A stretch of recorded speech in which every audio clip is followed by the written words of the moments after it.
Keeping up with our motto, let learning be a joy and teaching a pleasure, here we are with a remote teaching and learning process to bridge the gap. Happy learning, students! Good morning, students! How are you feeling today? Would you like to learn something new in English? So, today we are going to present a lesson in Standard 7 in English grammar called Synonyms and Antonyms, which will be presented by your very own Ms.Inacia Dsouza from Thakur Vidya Mandir High School and Junior College. So, let's get started. What is a synonym? It is a word which has a similar meaning, or it can be a phrase that also has a similar meaning. Like, for example, start and begin. Both mean the same. So would be the case for commence and initiate. All these words are synonymous. But what does antonym indicate? And the antonym is just the opposite. Like, for example, if we take the word hot, the opposite of it would be cold. The root words for the word antonym are the words anti, which means against or opposite, and onym, meaning name. So, synonyms and antonyms are exactly the opposite. Did you know that syn means acting or considered together, united, or synchrony? That means there's something in common. Where did this word originate? It originated in Greece. Now, where does this term synonym come from? It is a combination of the ancient Greek syn, meaning with, and onoma, meaning name.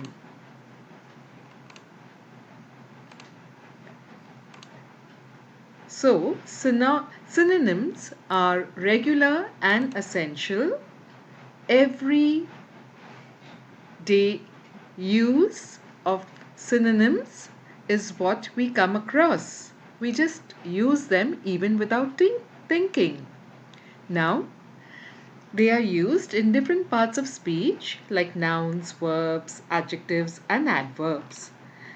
Moreover, when we look at synonyms, it is an important part of work, and a whole reference of this work will be found in a book here which is called as thesaurus.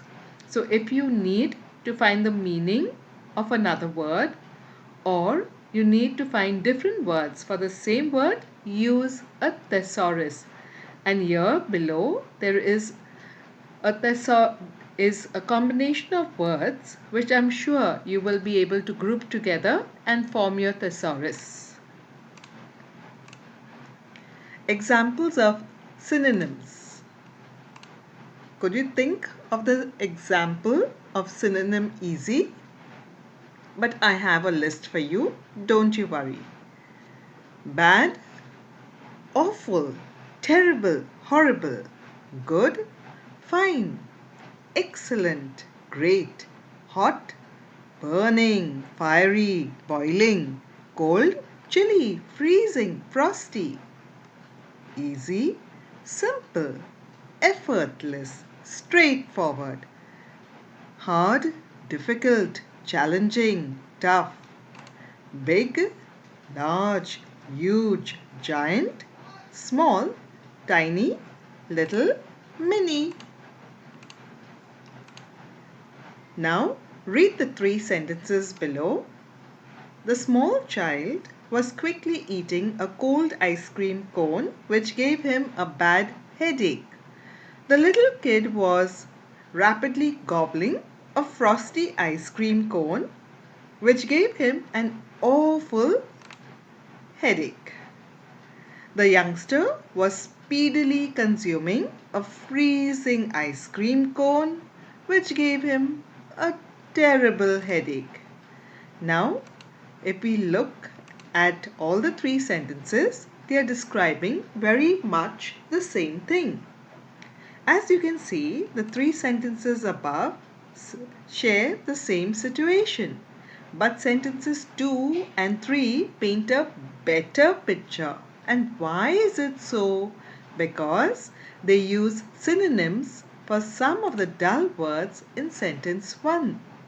Words like rapidly, gobbling, awful, and terrible are much more descriptive than quickly, eating, and bad. They have the same meanings as sentence 1 but stronger connotations. So what do we learn from synonyms?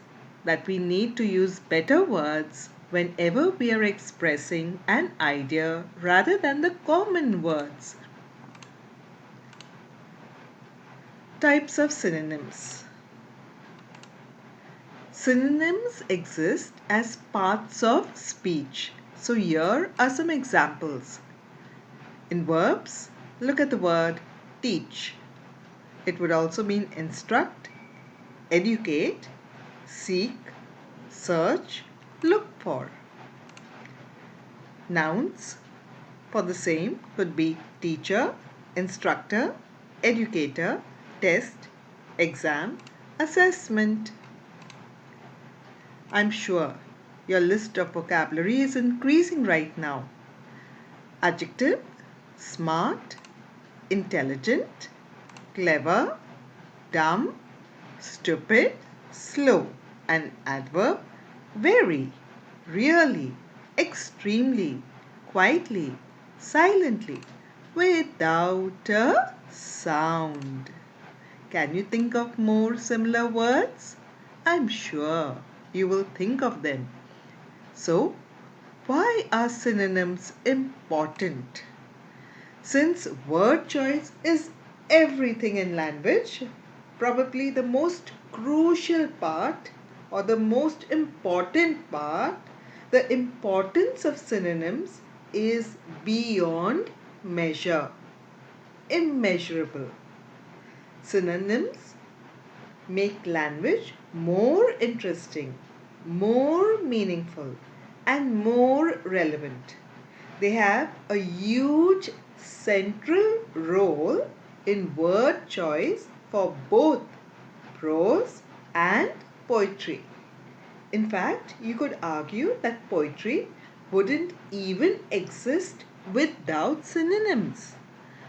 And that is why one of the main reasons we use them is to make them more descriptive, creative, expressive, as poetry relies on these three things. So imagine what writing, reading, and speaking would be like if there were only one word for everything.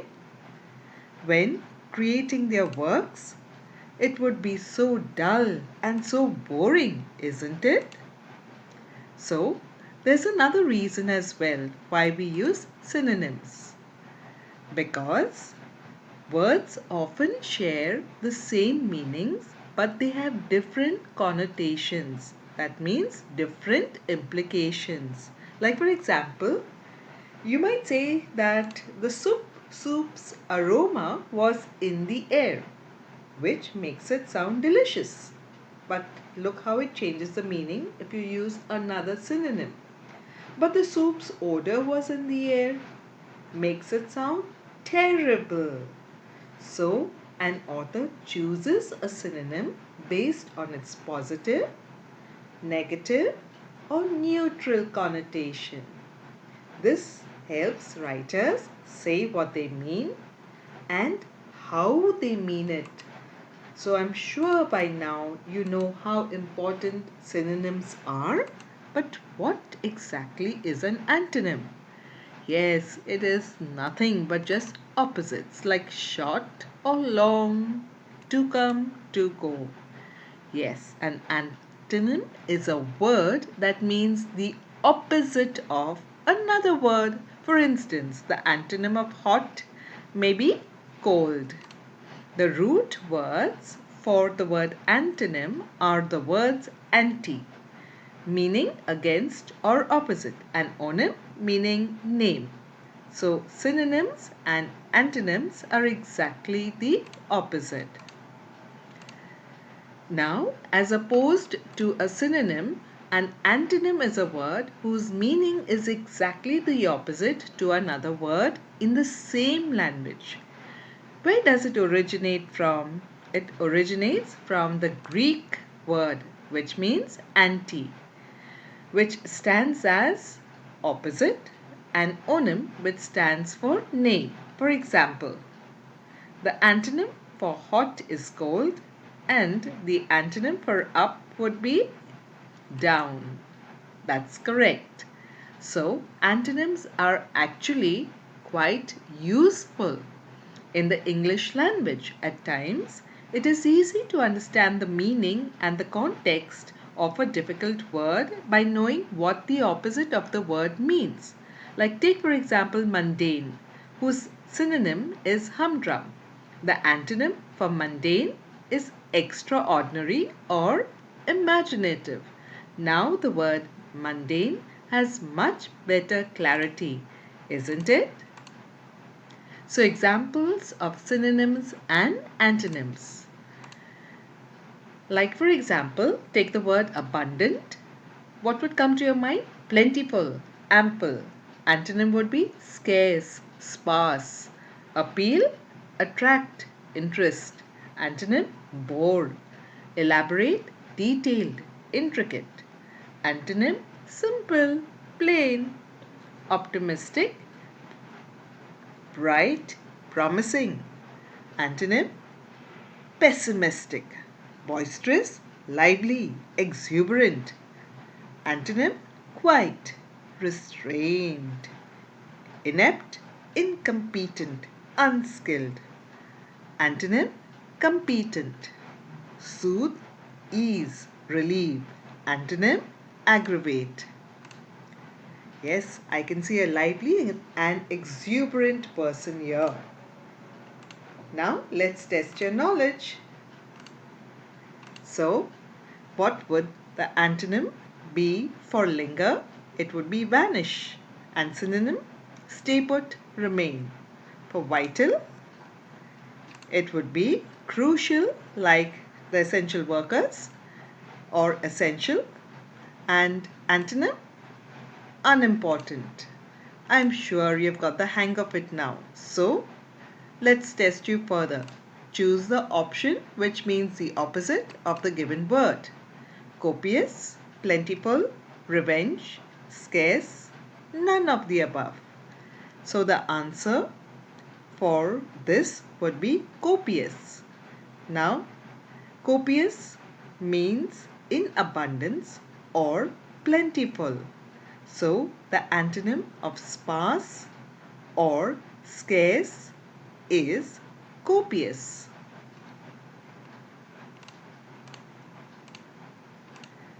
Here's another one. He was truly pleased with his life.